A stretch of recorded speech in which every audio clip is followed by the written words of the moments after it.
In the middle of the night, I saw a WeChat message on my boyfriend's phone. "If you didn't have a girlfriend, would you like me?" He replied with one word, "Yes." I handed him the chat log to look at. After a long silence, he stubbed out his cigarette and said, "I said she's just a colleague, and I promised nothing would happen between us in the future. Isn't that enough?" He said this without any expression on his face, but his voice betrayed disappointment and reproach, without any attempt to hide it. In that moment, I felt like I didn't know him anymore. In a half-dream, half-awake state, I heard someone opening the door and slowly walking towards the bed. The familiar scent hit me, and I sat up, reaching out to hug Andrew Evans's neck. Just a few centimeters from his lips, he suddenly turned his head, avoiding my kiss. This instinctive move left both of us stunned and completely erased my sleepiness. Maybe trying to avoid the awkwardness, Andrew adjusted his tie and went straight to the bathroom. Not long after, the sound of running water came from the bathroom. Andrew had been working late recently, often coming home very late. Thinking he might not have even had time to eat, the earlier awkwardness and frustration faded away. I looked for my phone, deciding to order some takeout for him. I then remembered my phone was still charging in the living room. Turning my head, I noticed Andrew's phone carelessly left on the pillow. Without much thought, I picked it up, chose one of his favorite places, and ordered a bowl of bone broth noodles. After placing the order, just as I was about to turn off the screen, Mate 1 sent a notification saying that the delivery for a recent order had been completed. The order details showed a packet of brown sugar and a box of Tanchi menstrual pain capsules. Then a WeChat message popped up. "The painkillers are really useful, thanks." I was stunned, my finger hovering above the screen for a while before I tapped on it. The most recent chat was from half an hour ago. "Andrew, you looked unwell when you left earlier." The reply was a pitying emoji. "Andrew, I've finished the plan." The other person quickly replied, "Great, I can sleep in tomorrow and come to the office later." Andrew, Not long after, Andrew asked again, "Are you okay?" There was no reply from the other side. 5 minutes later, Andrew sent another message. "Bought you some things, keep warm these days." Andrew hadn't saved a contact name for her, but from the profile picture and chat content, it was obvious she was Emily. I first heard the name Emily a month ago. That day, Andrew had come with me to a movie. Halfway through, I noticed he seemed distracted. When I looked back at him, I saw him looking down at his phone, a faint smile on his lips, and a relaxed expression on his face. I watched him for a while before asking, "What are you looking at?" Andrew continued to look down, his voice smiling, "Emily." There was a moment of awkward silence. It was the first time I heard the name Emily come out of Andrew's mouth. He said it slowly, with his tongue curling around the name, and it sounded oddly pleasant. Realizing something, he suddenly looked up at me. After meeting my gaze for 2 seconds, he handed me his phone and seriously explained, "Emily is a new colleague at the company. She works very hard. I just see her as a junior I can mentor." I stared at the phone screen. The girl in the video seemed to be celebrating her birthday. Someone was smearing cake on her face, and she didn't mind at all, instead smiling brightly. She seemed like a very nice girl. The video was sent to the group by a colleague. I just clicked on it to take a quick look, Andrew said, pulling my hand into his and holding it tightly. The warmth of his touch was clear, and his voice was as gentle as ever. "Sarah, trust me." I looked at him for a long time. He seemed honest and not like he was lying. But somehow his smile kept popping into my mind. We didn't say another word until the movie ended. I didn't expect that it all had been a premonition. A few minutes later, the bathroom door opened. Andrew came out in pajamas, his wet hair still dripping. The moment he met my gaze, Andrew clearly froze. "Did you go through my phone?" I was about to speak but couldn't help a tickle in my throat and coughed quietly, covering my mouth. Andrew looked at me for a while, then hesitantly asked, "Are you sick?" I murmured a soft yes. It was already autumn. I've had a weak immune system since childhood, and even a small lapse in attention could lead to severe colds and fevers. Having been with Andrew for 5 years, he would always be on high alert when the seasons changed. He'd keep an eye on the weather forecast every day, remind me to bring an umbrella, or drag me to the gym to prevent any illness. I used to laugh at his overprotectiveness and he would wrap his arms around my waist from behind, burying his head in my shoulder and say softly, "I don't want you to be sick, not even a cold." But recently, Andrew and I had fallen into an inexplicable cold war, and it seemed like he hadn't noticed these changes at all. "Work's been too busy lately, I didn't notice." Andrew's voice brought me back from my thoughts. I didn't realize when he had sat down beside me, pulling the blanket over me with a hint of guilt in his eyes. "It won't happen again." I was still holding his phone and couldn't help but ask, "Was it just because of work? I really don't have anything going on with Emily." He took out a cigarette from the drawer and lit it, his tone full of exhaustion. I remained silent and handed him the chat log I had found. The timestamp was from 3 days ago, when Emily seemed to be drunk and sent Andrew a WeChat message at midnight. "If you didn't have a girlfriend, would you like me?" Andrew replied with just one word. "Yes." Seeing this exchange, Andrew was stunned. After a moment of silence, he stubbed out his cigarette and looked up at me. "I said she's just a colleague, and I promised nothing would happen between us in the future. Isn't that enough?" He said this with no expression on his face, but his voice clearly carried disappointment and reproach. In that moment, I felt like I didn't know this person anymore. 5. Andrew's phone rang at the most inopportune moment during our argument. The message popped up from Emily, asking if he had eaten yet. Then another message followed. "I guessed you probably haven't eaten, so I ordered you a bowl of bone broth noodles from the place I took you to last time." I stared blankly at the message, feeling like my heart was being tightly squeezed and torn apart, almost making it hard to breathe. Actually, Andrew didn't used to like noodles much. When he was a child, his family was poor. His father passed away early, and his mother worked far away, often leaving him alone at home, barely having enough to eat. Back then, Andrew was withdrawn and quiet, and the neighborhood kids didn't like to play with him. Only I would frequently visit him. Once, when I went to his house to bring him something, I saw him sitting on a bench, eating noodles silently with his head bowed. The broth was clear and bland, and there wasn't even a single vegetable. When he noticed me watching him, Andrew seemed momentarily at a loss. But he quickly masked his emotions and continued eating as if nothing had happened. Looking at his thin profile, I suddenly felt very sad. Perhaps it was a case of shared suffering. My mother always wanted a son but was left with health issues after giving birth to me. The doctor said it would be hard for her to conceive again. So my mother has always disliked me. Those hopeless and lonely days were when Andrew and I supported and comforted each other, getting through it together.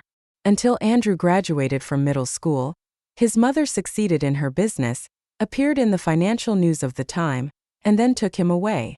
For a long time, I didn't see him again until we met in college. After we got together, I noticed Andrew never ate noodles. I could roughly guess why. He didn't want to revisit those embarrassing memories. But recently, I often saw him bringing home bone broth noodles from the street corner shop. At first, I jokingly asked him why he suddenly liked noodles. He answered casually, "There's no reason, I just felt like eating them." I was relieved, thinking he had truly moved on. But it turned out it was because of her. 6. I told Andrew I wanted to break up. As I was zipping up my suitcase, Andrew suddenly grabbed my wrist. "Sarah Johnson, are you really leaving?" I was forced to look up at him. I used to really like the way Andrew looked at me, gentle and detailed with a focused intensity. In my sophomore year, my roommate and I had planned a trip to Bali, but my roommate had to cancel at the last minute. Since the flight was already booked and the itinerary planned, I decided to go alone. The day after I arrived in Bali, I went hiking. As the faint light of dawn filtered through the misty mountains, I saw a familiar face. It was Andrew. "Aren't you still in Beijing for the competition?" I asked, surprised. Andrew rubbed his hands together, took off the scarf around his neck, and wrapped it around me in layers. His face and ears were red from the cold, and his voice was a bit shaky. "I saw on moments that you came to Bali alone for the sunrise. I was worried, so I came back early. I wanted to see it with you." Andrew stared at me intently. The pale golden sunlight reflected in his eyes, but the warmth spread into my heart. After returning from Bali, our relationship became delicate, and it wasn't long before we got together. But now it seemed different. Even though I hadn't changed and I still only had eyes for him, he now only showed irritation and impatience towards me. Perhaps he hadn't even noticed. Finish packing and move out tomorrow morning. Snapping back to reality, I avoided his gaze, pulling my hand away. I'll sleep in the guest room tonight. By just past midnight, I had finished packing and lay down on the bed, feeling exhausted. As soon as I opened my phone, I found a friend request. I'm Emily. After accepting the request, Emily didn't say anything. By some strange impulse, I clicked on her moments. The latest post was just updated. It had 2 photos. The first was a selfie of hers, with a steaming bowl of bone broth noodles on the table behind her. The second was also a bowl of bone broth noodles, with a very familiar background. The tablecloth had a checked pattern, and there was a bouquet of vivid roses on the table. The vase for the roses was something Andrew and I had bought together at the supermarket. Emily's caption read, "Eating noodles with someone. This is a moment's post visible only to that person." Below, Andrew had liked her post. 7. That night I slept restlessly. In my dreams, I was once again a child, carefully applying medicine to the bruise on Andrew's mouth with a cotton swab. He didn't react much, but I ended up crying out of sympathy. Then the dream shifted to us watching the sunrise on the mountain. The wind was strong, and his cool hand gently enveloped mine, slipping it into his pocket. But it eventually turned into Andrew holding Emily, and the 2 of them walked past me coldly, without sparing me a single extra glance. Everything in the dream felt so real that when I woke up the next morning and saw Emily downstairs, I was completely stunned. I had only seen her in videos on Andrew's phone before. Thinking about it, this seemed to be our first meeting. Honestly, Emily was quite pretty, with fair skin and a slender long neck. She was sitting on the sofa, her face slightly tilted up. It looked like she had a cut on her head, with some faint blood. Andrew was treating her injury. He was lowering his head, holding her chin with one hand and gently pressing on her forehead with the other. His movements were very careful. Emily winced in pain. Ouch! Andrew's movements visibly slowed. The light from the Venetian blinds perfectly illuminated his nervousness and concern. It also made everything clearer for me, standing at the top of the stairs. My hand holding the suitcase unintentionally loosened, making a noise. Hearing the sound, Andrew looked back, frowning at me without saying a word. Emily was the first to speak, introducing herself generously and explaining that Andrew was going out to meet a client today, and she was there to deliver some documents. "The elevator in your building is broken. I accidentally fell while climbing the stairs. I'm really sorry for the trouble." I didn't say anything, pulling my suitcase straight to the door. As I opened the door, Andrew's hand grabbed mine. He looked down at me with an impatient tone. "Haven't you caused enough trouble?" His grip was strong and my wrist ached. I struggled with all my might, but his grip only tightened. In the tugging, a gray watch on Andrew's wrist became visible. I suddenly stopped. Last month on Andrew's birthday, I bought a silver watch for him. To my surprise, I saw he was already wearing a gray one.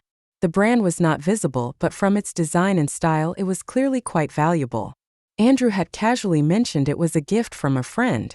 Now that Andrew's family situation was much better than mine, he always cared for my feelings.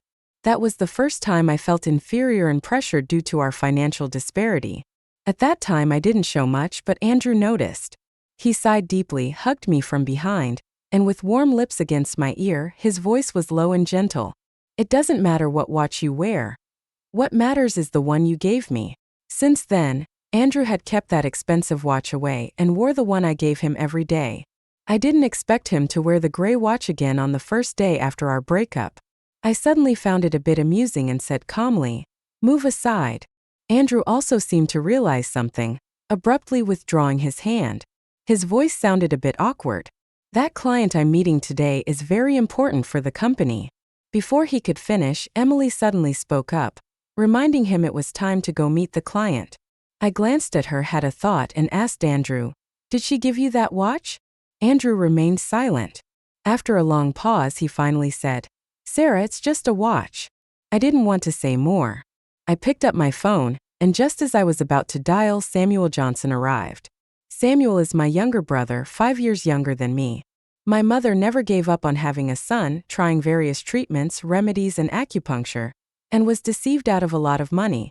Finally, when I was 5 years old, she became pregnant again. Over the years, my mother has showered all her favoritism on my brother, remaining distant with me. However, I still have a good relationship with him. Only one suitcase? Samuel scratched his head, looking uncertain. Yes. Ah well. Samuel seemed even more troubled. I thought girls always have a lot of bags when moving. I can't manage it alone, so I called Christopher Clark over. I was slightly taken aback.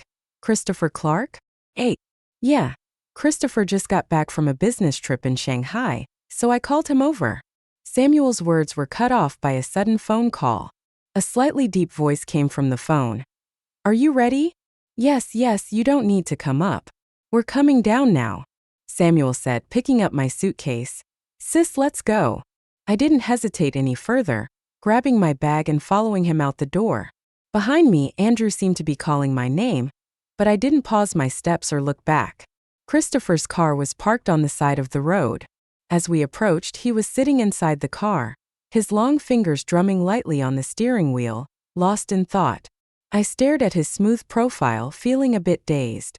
Christopher was a classmate from high school, renowned in our year for his academic brilliance. But his demeanor was cold, and I was quite introverted, so despite being desk mates, we hardly ever spoke. After graduation, I thought I'd never have any more interactions with him. Until 2 months ago, when Samuel started an internship at a securities company. I went to his office to visit him and found out Christopher was his supervisor. Christopher! Samuel suddenly called out. The man in the seat turned and our eyes met. I greeted him politely, thought for a moment, and then went to open the door to the back seat. Just as I was about to sit down, Christopher said, Sit in the front. You'll feel less car sick in the front seat, he said dandanda soa. I was taken aback for a moment but didn't ask how he knew I got car sick. I quietly closed the back door and sat in the front seat. None of us spoke during the drive.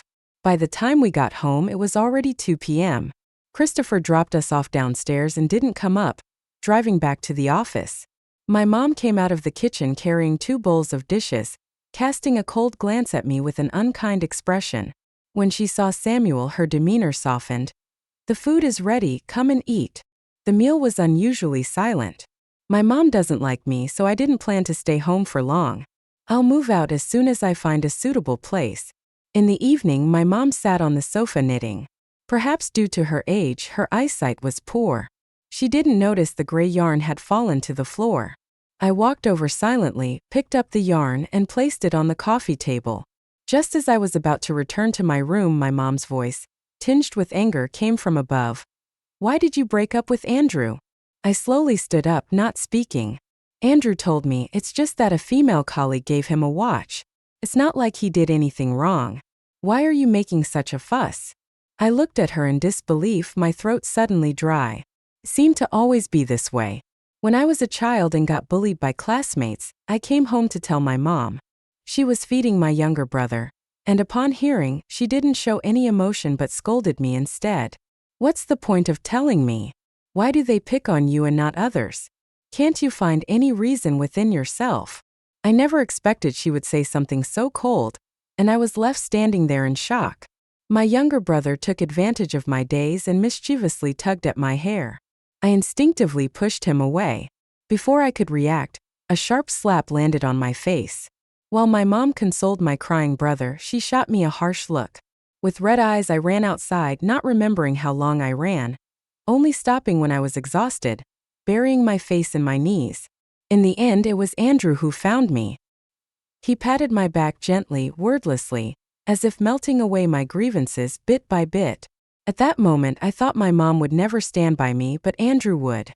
All right, just be mindful of your actions. Tomorrow he'll come to pick you up. Just give him a way out and let this thing pass.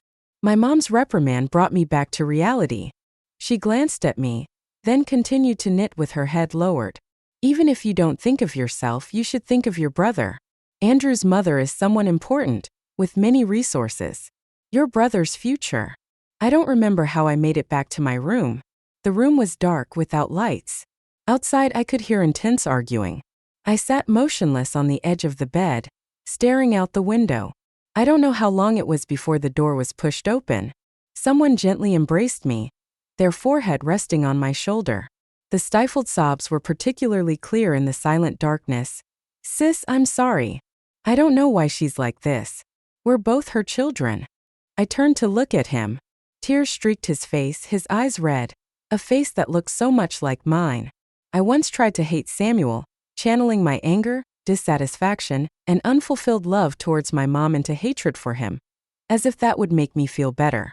But after he became understanding, he treated me so well that I couldn't even bring myself to hate him. I rented a place and just signed the contract. I was planning to live there myself, but you can stay there first. Finally, I heard him say with determination, "Your future is yours. I'll take care of mine. You don't need to do anything you don't want to, for me or anyone else. Sis, I'll help you move tomorrow." 9.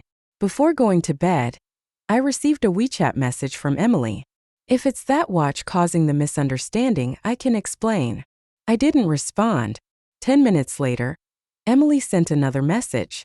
"Last month, my mom brought back 2 watches from abroad. I kept one for myself, and since it was Andrew's birthday at that time, I gave him the other one without thinking much." She added, "Andrew knows about it too." I was silent for a moment before typing. "Are you saying you have a watch that's the same model as his, but for women?" Emily didn't reply. The next morning, after a quick tidying up, I grabbed my old suitcase and took a taxi with Samuel that had been booked early. Through the rearview mirror, I saw my mom standing at the door. She stared at us blankly, her lips moving as if trying to say something, but I couldn't hear her clearly. On the way, Andrew called me several times and sent dozens of messages asking where I was. I simply replied, "We've broken up." After a long pause, Andrew replied, "Sarah, I didn't agree to this." I immediately blocked all his contact information. Samuel's rented apartment was a small 2-bedroom unit, decorated in a modern minimalist style. It was clean and close to my office. After a busy afternoon, we finally got everything organized. Samuel collapsed onto the sofa lazily saying, "Sis, you have to treat me to a big meal tonight." I smiled and agreed. While booking a restaurant on my phone, I thought to invite Christopher as well, as a thank you for helping me move yesterday. There was some traffic on the way, and Samuel and I arrived at the agreed restaurant after over an hour. Christopher was already waiting at the table. He had his head slightly lowered, one hand resting on his bent knee, and the other stirring his coffee. The noisy world around him seemed to contrast sharply with his calm demeanor. For a moment, I recalled a certain lunch break in high school when I was jolted awake from a nightmare, trying to calm my breathing. I glanced toward Christopher's direction. He was doing problems. His posture was very proper, his fingers holding a pen and working on the draft paper, his nails neatly trimmed. Noticing my gaze, he turned to look at me and then handed me a tissue, turning back to his work. It took me a while to realize what happened. I wiped my forehead with the tissue and saw it was soaked with sweat. Just as I snapped back to the present, I heard Samuel muttering beside me, holding his head. "Oh no, I'm already late for work, and now I'm late for this meal too. New grievances and old grudges, Christopher's going to kill me." I walked over to Samuel, speaking sincerely. "Sorry for being late. Order whatever you want. Don't worry about saving money for me." Christopher looked at me for a moment and suddenly smiled. "It's okay, I just arrived too." He then called the waiter over and naturally handed me the menu. "You order." Halfway through the meal, the sound of piano music filled the restaurant. I then noticed there was a large stage in the center of the restaurant with a white piano on it. A girl was playing the piano, her back to us. There were many love knots hanging on the wall behind her. Samuel whispered, "This is a unique marketing strategy of this restaurant. Couples who come here and play the piano can receive a love knot with their names on it. So many couples come here to take photos." As I was eating, I absent-mindedly said, "Oh," and then choked on my food. As I coughed quietly, I felt someone gently patting my back. When I managed to recover, I saw a bowl of soup being pushed toward me. I looked up slowly, following the long hand, and met Christopher's dark eyes. I was stunned. Christopher paused for a moment, then quickly took Samuel's bowl and served him some soup as well. Samuel looked confused. I wasn't even choking. "Christopher." The atmosphere suddenly became a bit awkward. Samuel glanced at Christopher, then at me, and silently went to the restroom. The piano performance had just ended, and I instinctively looked over. The girl turned around. It was Emily. She smiled as she received the love knot from the staff, wrote something on it, and then returned to her seat. As expected, I saw Andrew sitting opposite her. He was holding the love knot in his hand. From a distance, I couldn't see his expression. Emily leaned in and said something to him. He suddenly started smiling. Noticing someone was staring intently, he looked up and our eyes met. 10. In an instant, his eyes showed clear astonishment, and his expression darkened. The next moment he strode directly up to me. His gaze lingered briefly on Christopher's face before turning to me. "What's your relationship with him?" The questioning tone instantly sparked a surge of anger within me. My eyes dropped to the love knot tightly clutched in his hand and I asked calmly, "Do you like the love knot?" Andrew's expression shifted slightly. After a long pause, he said, "Things aren't what you think." I stared at him, not understanding why even now he still looked so self-righteous. The boy from my memories, innocent, sincere, always gazing at me with tenderness, seemed to be growing increasingly blurred. "This is the situation," Emily said as she walked over, looking very straightforward. "Just now Andrew and I made a bet. If I could get the love knot, he would have to treat me to this meal. He probably didn't expect that I would play the piano." I looked at her expressionlessly. "So, you're saying this is another misunderstanding?" She smiled slightly. "Of course." Andrew seemed to breathe a sigh of relief, and the last trace of unease in his eyes gradually faded. What replaced it was the familiar, silent reproach. As if saying, "Sarah, look, you're just being unreasonable." Amidst the absurdity, I suddenly felt very tired. After a long silence, I quietly asked him, "Do you still like me?" Andrew was taken aback, glancing instinctively at Emily. Then he quickly shifted his gaze back to me, looking resolute as he said, "Sarah, I love you." This scene made my heart contract heavily. I knew very well that Andrew might not like Emily that much. I also believed that he truly loved me. But the intensity of his love for me was so strong that it became apparent when he didn't love me as much.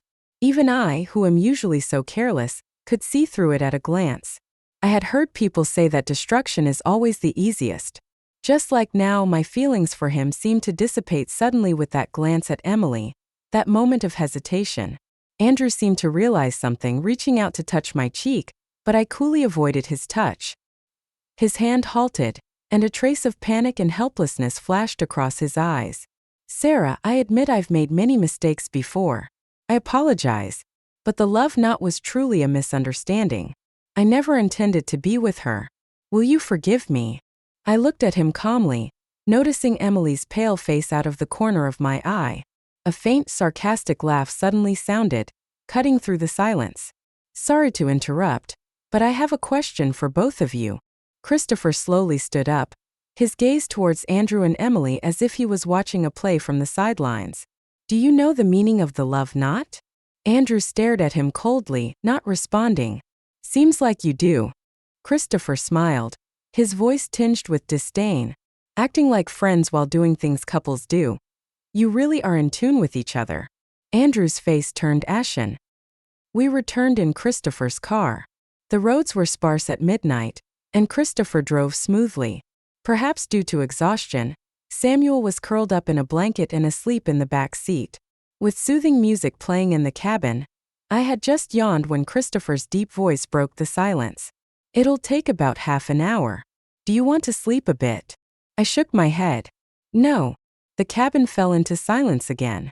Lost in thought, my gaze wandered to Christopher. He was focused on driving, his profile starkly cold in the dim night. I suddenly remembered the words he had spoken to Andrew earlier. "I want to ask you a question." Christopher responded with a soft hum. "If you liked another girl while having a girlfriend, what would you do?" Christopher glanced at me slightly, his tone light and slow. "I've always been very faithful, so I've never had that kind of what if." I was momentarily speechless, avoiding his gaze. What if? He was silent for a moment. Short-term infatuation might be normal, but one must have a clear sense of boundaries. If you fall for someone else, can't control yourself and cross the line, but can't bear to break up with your current partner, Regardless of whether it's a man or a woman, it's just garbage. I listened in silence, then belatedly remembered something and couldn't help but joke. You still curse? Christopher responded calmly. Only at garbage. Me. Even after getting out of the car, I was still a bit dazed. I found Christopher seemed somewhat different from my impression of him. Quite genuine, not particularly difficult to approach. For the next month, I threw myself into work. Andrew tried to contact me numerous times, always waiting at the entrance of my company, his tone soft and his attitude sincere. Even though I ignored him every time, he didn't give up, showing up downstairs every day without fail. One day I worked late and a colleague brought up some bread, giving me a share. She hesitated and said, "It's raining heavily outside and your ex-boyfriend has been standing out there. He won't come in even if we invite him." My heart skipped a beat. I grabbed an umbrella from the drawer and hurried downstairs. Swiping my card to exit the office building, I saw the rain was indeed very heavy. Andrew stood in the rain, water droplets streaming down his short hair, drenched through. I silently walked over with the umbrella. "Come with me." Under the gaze of several passers-by, I led Andrew into the office building and handed him a pack of tissues to wipe his face. Andrew slowly sat down, his voice carrying a hint of a smile. "Sarah, you still care about me." Seeing the smugness inadvertently showing in his expression, I suddenly felt irritated. "Wait until the rain lightens up, then you can go." Andrew was taken aback, and his tone immediately softened. Emily's situation wasn't handled well by me, but Hearing her name, I felt inexplicable annoyance and cut him off coldly. "I don't want to hear any more explanations. Let's just leave it at that." Perhaps my tone was too cold, causing Andrew's expression to darken. "What do you want exactly? Are you really breaking up over this trivial matter?" I looked up at him in shock, feeling cold all over. Andrew seemed to realize what he had said and hurriedly apologized. "Sorry. I just don't understand. Nothing happened between us, so why has it turned out this way?" He furrowed his brow, his expression truly confused. "What more do you want from me, Sarah? Nothing happened with her. Just because of a trivial piece of information you want to break up." After saying this, a trace of impatience flashed across his face. Perhaps he truly didn't understand why, even though he had lowered himself to placate me, I was still so relentless. But was he truly unclear? He repeatedly allowed and tolerated Emily's advances, enjoying the excitement hidden beneath a veneer of calm. Did he ever consider that I might discover it one day? Or did he know he had crossed my boundaries, yet was still hopeful, gambling on whether I would relent? I numbly touched my face, cold and damp. Andrew, flustered, tried to use tissues to wipe away my tears. "Andrew, you just said nothing happened with her, right?" Andrew hesitated for a few seconds, then nodded. I took out my phone and showed him screenshots of Emily's friends-only moments and her explanation about the watch. "And now? You said you did nothing. Why are you doing things that couples do?" Andrew's face grew progressively paler. Finally, I heard my own small, pitiful voice ask, "Andrew, why did you suddenly start liking bone soup noodles when you almost never ate noodles before?" The rain that night was particularly heavy, the patter of raindrops seeming to drown out all other sounds. Andrew remained silent for a long time, gradually vanishing into the rain. A month later. During this month, Andrew did not contact me. Samuel, to help me relax, took me hiking a few times, always bringing Christopher along. So my relationship with Christopher improved quite a bit. At least we could be considered friends now. The Mid-Autumn Festival was approaching. I was busier with work, often staying late until 9 or 10 at night. My dad usually didn't contact me unless it was something significant. Today, however, he sent a WeChat message. "Sarah, are you coming home for Mid-Autumn Festival? Your mom bought a lot of hairy crabs." I thought for a moment and replied, "I'm very busy with work and might have to work overtime." My dad took a while to respond, "Take care of yourself."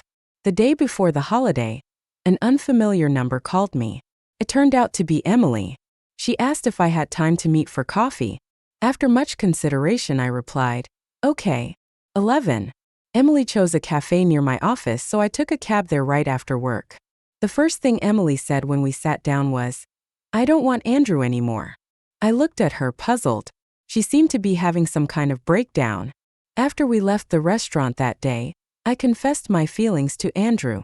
Emily paused, her tone nonchalant, but the bitterness in her voice was hard to miss. He rejected me clearly this time. This time, I forced a smile and took a sip of my coffee. I didn't give up. I've been around him these past few days, but he's grown colder and more resolute in his rejection. Once at a company dinner, some colleagues teased about setting me up with him. His face turned immediately cold, and he warned them not to joke around since he has a girlfriend.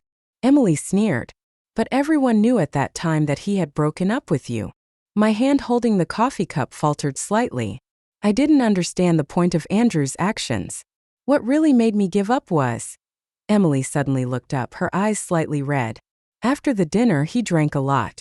I was worried and followed him. I saw him go to the building where you live. She paused for a long while before continuing. I saw you going upstairs with a man. I was momentarily stunned. Memories surged into my mind. The day Emily mentioned must have been last weekend when Samuel and I went hiking.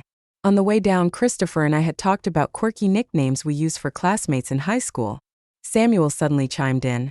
Last time I saw Christopher video chatting with his mom at the company, and she called him Kiki, urging him to find a partner soon.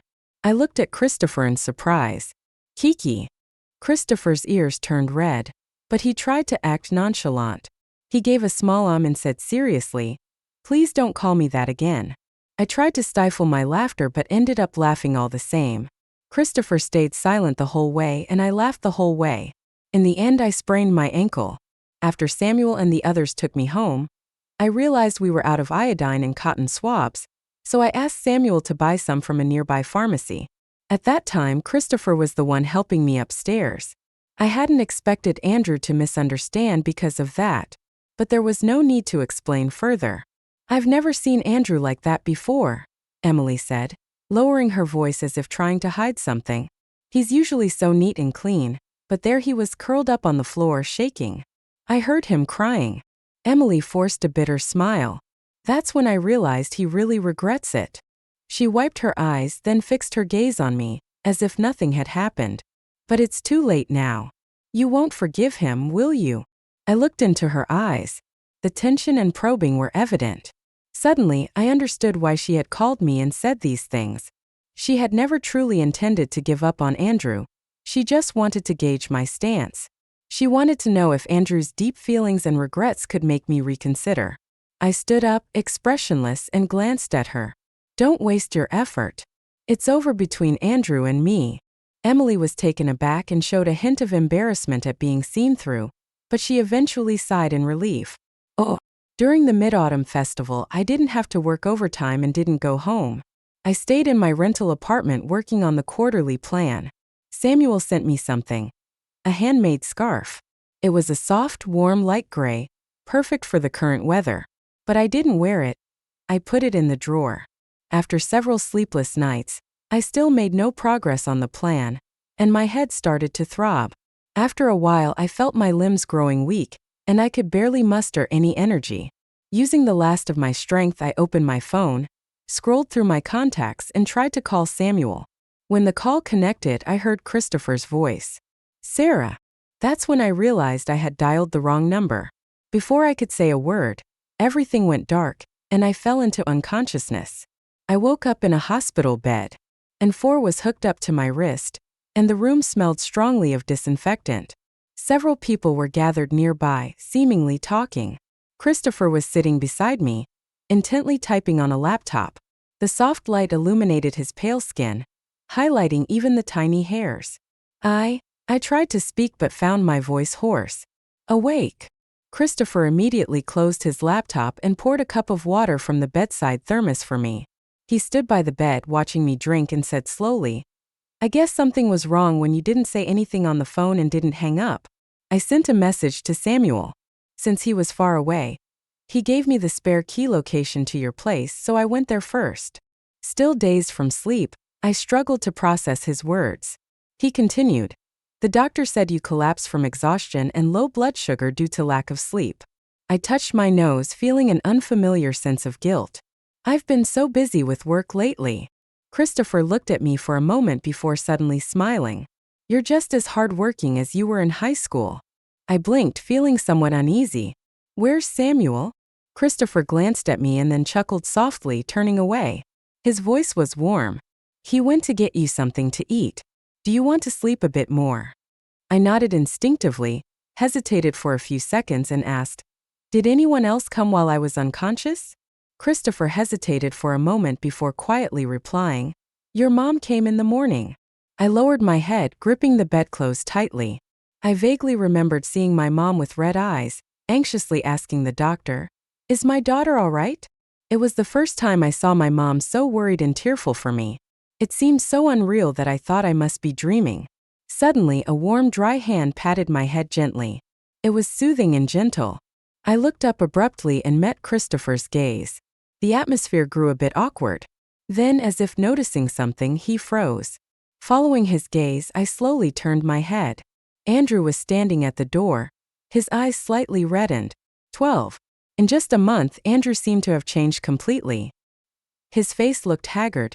His shirt was a bit wrinkled, and there was a light stubble on his chin. The dark circles under his eyes indicated he hadn't rested well for a long time. Andrew, who had always paid great attention to these details due to his childhood experiences, used to have his buttons fastened meticulously to the top, always giving off an appearance that was pleasing and refreshing. Seeing him now, looking so disheveled and worn, was a first for me. I suddenly felt an indescribable emotion. Was it pity? Maybe a bit. But more than that, it was a sense of loss, realizing we could never go back to how things were. He had clearly developed feelings for Emily, whether it was a fleeting attraction or a genuine infatuation. Unknowingly, his internal balance had shifted towards someone else. I wanted to believe he genuinely regretted it, but so what? That thorn had already deeply embedded itself in my heart, and each time I saw him, it dug deeper and hurt more. How could I continue with him after having once been the focus of his affection? I was still in a daze when Andrew walked over with a thermos, his tone showing some hesitation. Sarah, I heard you were sick, so I made your favorite crab meat congee. I snapped back to reality and noticed a bandage on his finger, likely from injuring himself while preparing the congee. As a child, Andrew had no one around and had to learn to cook for himself, eating alone. After his conditions improved, he hadn't been in the kitchen again. I hadn't expected him to make congee for me. I realized we were out of soy sauce while making it, and when I went to buy some, the congee almost burned. Andrew opened the thermos lid, giving a sheepish smile. I tried several more times before I managed to get it right. I watched him in silence. For some reason, I suddenly thought of how Andrew had repeatedly accompanied Emily to eat bone soup noodles, giving her exceptions even I hadn't received. So, Andrew, are you trying to make amends? My eyes suddenly felt very dry. Andrew, we've broken up. You don't need to do this anymore. He froze, staring at me with a dazed expression, looking somewhat at a loss. Leave, I said. Sarah, I've really made things clear with Emily. I promise she won't disturb our lives anymore. Andrew's lips trembled, his voice faltering, almost incoherent. I know I was wrong before. I don't know what was wrong with me at that time. I was out of my mind, letting myself get close to her despite knowing her feelings for me. I gave a faint smile, unsure if it was mockery or something else.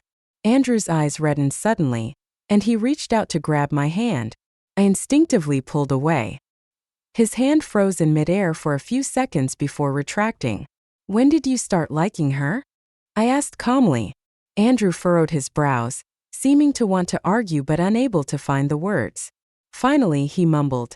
At that time, we were working on a project together. She worked really hard, really diligently. I saw in her something like the way you used to be. I knew I loved you, but I still did so many things to make you sad. Sarah, I truly know I was wrong. Andrew suddenly stopped, his eyes dark and deep. A gentle breeze blew outside the window.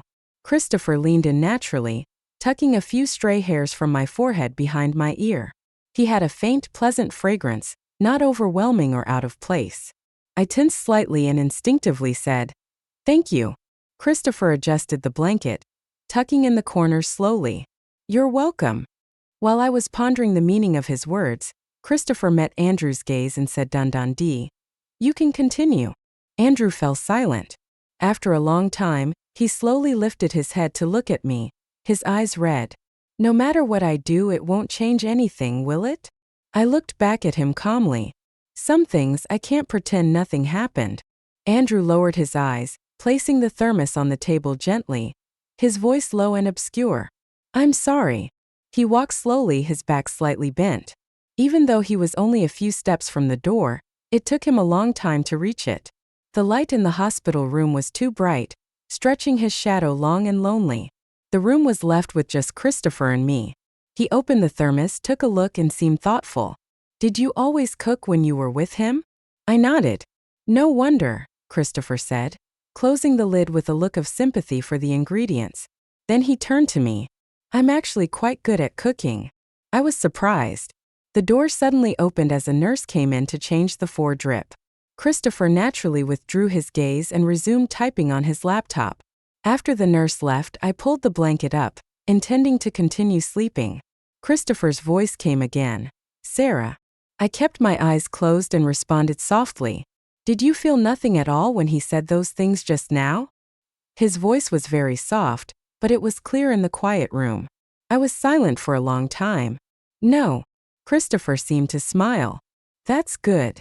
I opened my eyes, sat up straight, and looked at him. He met my gaze steadily. The image of him leaning in slightly, tucking my hair behind my ear earlier flashed in my mind. It felt like there was too much meaning behind it.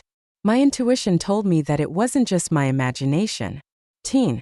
On a sudden impulse, I asked, Are you? Yes, he replied decisively, as if he knew exactly what I was going to say. I was stunned.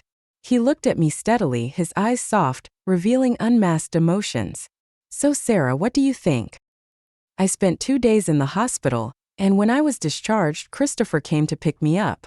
He opened the passenger door for me, holding it with one hand until I was seated, then walked around to the driver's side. I felt a bit nervous and couldn't help but glance at him. That day in the hospital, I had rejected him. Christopher had indeed been very helpful to me during this time. I felt gratitude and touched by his kindness, but that was different from being moved romantically. Before I had fully let go of the past, I didn't want to jump into a new relationship. It wouldn't be fair to myself or to Christopher. Christopher seemed to have anticipated this, a hint of disappointment fleeting in his eyes, but it was quickly gone. He nodded and said, I understand. Perhaps my gaze was too complex, and he smiled faintly. It's your right to refuse me. You don't need to be responsible for my feelings. Saying this, he gently ruffled my hair, his tone soothing and his deep voice carrying a calming effect. Don't feel burdened. The sound of honking from behind pulled me back to reality. As I was about to fasten my seatbelt, a long hand reached over. Though the touch was cool, it felt like I'd been burned, and I instinctively pulled my hand back. Christopher smoothly took the seatbelt from me and fastened it with ease. My face grew warm, and I unconsciously looked out the window. Didn't Samuel say he would come to pick me up today? Since rejecting him that day, we hadn't met again. A client in Shanghai had an urgent issue. He applied for a business trip, Christopher said, starting the engine, his tone gentle. He asked me to help if you needed anything during these days. I gave a soft taking out my phone from my pocket. Sure enough, there were a few messages from Samuel from half an hour ago. He had sent a crying emoji, complaining about being sent on a business trip at the last minute and unable to pick me up. He had also sent a meme with a real person's face, captioned, Someone. I looked at the screen, seeing Christopher's face awkwardly captured but still looking good, and fell into thought.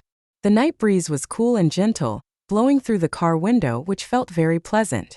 I suddenly realized that every time I was in Christopher's car, he always rolled the window halfway down beforehand, which helped me avoid motion sickness and didn't let the wind get too strong. I couldn't help but ask, Did Samuel tell you that I get motion sickness? His voice was very low. No. Then. As he spoke, the light turned red and Christopher braked smoothly, stopping the car perfectly within the lines. He turned to look at me, his expression unreadable. I felt uneasy under his focused gaze and looked away. He smiled lightly. You probably don't remember that. I looked at him in confusion. Once during a school holiday, you and I were on the same bus. The bus was very crowded, And you were sitting by the window with an aunt and a child beside you. I frowned, genuinely not recalling this at all. The child fell asleep quickly, and you seemed worried he'd catch a cold, so you closed the window. He paused, then continued. I noticed your face getting paler and paler, sweat on your forehead, and even your lips were trembling. You looked very uncomfortable, yet you said nothing, kept your eyes closed, and pretended to be asleep with your half-clenched fist resting on the window. Christopher glanced at me. At that moment I thought, this classmate who seems so gentle and weak is actually quite strong-willed. I blinked, and a vague memory began to surface. During high school, that was when my motion sickness was at its worst. I remembered feeling dizzy, and only later, someone seemed to have changed places next to me, handed me a tissue to wipe my sweat, and opened the window. But I hadn't paid much attention to who it was until I felt better after getting off the bus. Suddenly realizing something, I asked, "Was it you who sat next to me?" Christopher answered straightforwardly, "Yes." I was momentarily taken aback. A feeling I couldn't quite describe washed over me. The green light came on, and Christopher started the car again. He chuckled lightly. From that moment on, I started paying attention to you. My heart skipped a beat. Actually, at that time, I couldn't tell if it was liking or curiosity, but I couldn't help but focus more on you. Christopher sighed, looking somewhat regretful. I was too slow back then. I whispered. I was also very slow. I hadn't noticed anything at the time. Suddenly, I remembered that there was a period when the lights in the classroom hallway were broken, and I was always the last one to leave after evening study sessions. Christopher also left late during that time, almost always right after I left. Looking back, he might have been trying to accompany me through that corridor. In college, I came to find you once. Christopher's voice was a bit husky. It was raining that day, and I saw you sharing an umbrella with a boy. He was holding you tightly around the waist, and you were snuggling your head against his chest. I fell silent. It wasn't until I felt a hollow sensation in my heart that I realized what my feelings for you really were. I looked up at him, and he turned his gaze to me as well. After a brief moment of eye contact, neither of us spoke. After getting out of the car, Christopher walked me to the door. I looked down.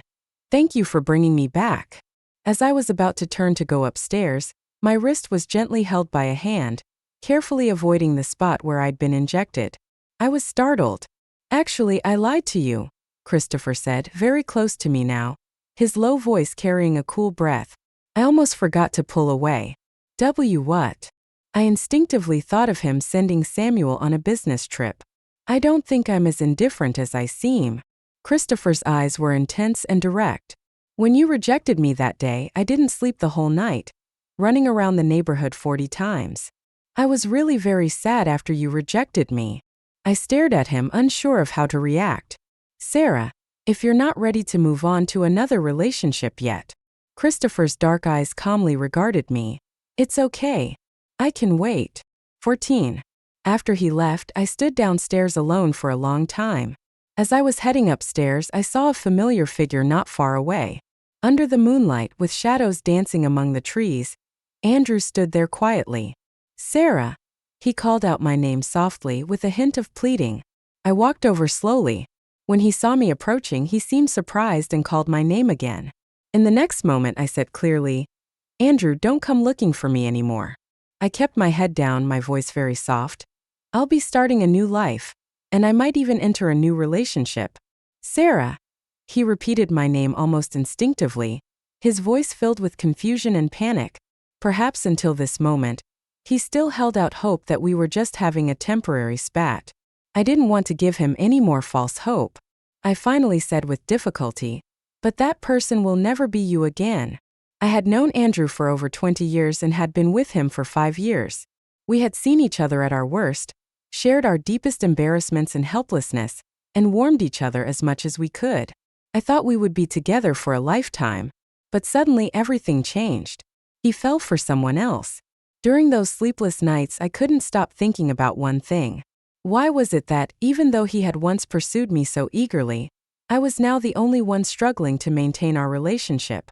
Turning back was wrong, moving forward was wrong. I knew that some people gradually fade away with time, but I never expected it to end this way with this outcome. Maybe one day I'll forgive him, but I can never be with him again. After that day, Andrew never appeared again. As for Emily, she once sent me a message saying she was preparing to leave the city, but said nothing else. Although I didn't understand why she suddenly told me this, it didn't matter anymore. I had no feelings for her anymore.